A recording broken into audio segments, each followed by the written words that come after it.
agila sa uwak, maniwala ka. Paano bang lumaban ang agila sa uwak?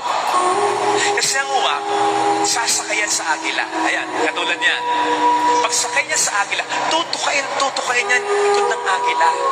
Pero yung agila, pansinin po ninyo, ay, hindi makikipaglaban ng head-on yan.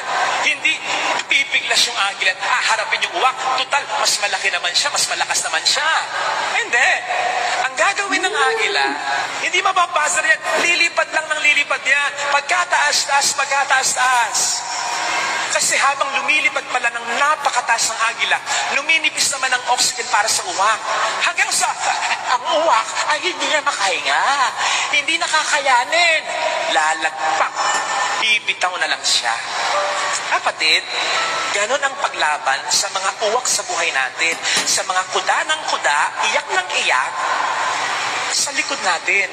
Huwag nating sayangin ang energy, ang oras, ang resources natin. Kung kinakailangan mag-explain, ipagtanggol ang sarili, go! Once, twice, okay na yon. Kasi ang taong naninira talaga, hindi maniniwala yan. Kahit anong explanation mo pa, mag-explain ka sa iba, pero hindi sa kanya. Kung kinakailangan mo magdemanda, kung sa tingin mo dapat magdemanda, edi-demanda mo. Pero huwag mo nang isipin yung demanda mo. Mag-flourish man o hindi yung demanda mo, okay lang. Basta, huwag mo nang i-focus ang mundo mo sa kanya. Tulad ng agila, fly high, higher and higher. Gawin mo yung mga dati mong ginagawa. Lalong-lalo na yung kinaiingitan ng mga gumawa ng kwento laban sa'yo. Kung ano yung kinaiingitan nila, mas gawin mo, mas pagbutihin mo, doon mo ilagay yung energy mo. Tulad ng agila, confuse them with your silence. And then shock them with your success. Lituhin mo sila ng katahimikan mo. Yung uwak, litong-lito. Tinutuka niya yung agila, tahimik lang yung agila. Sabi siguro ng uwak, ano ba ito? Manhit pa ito?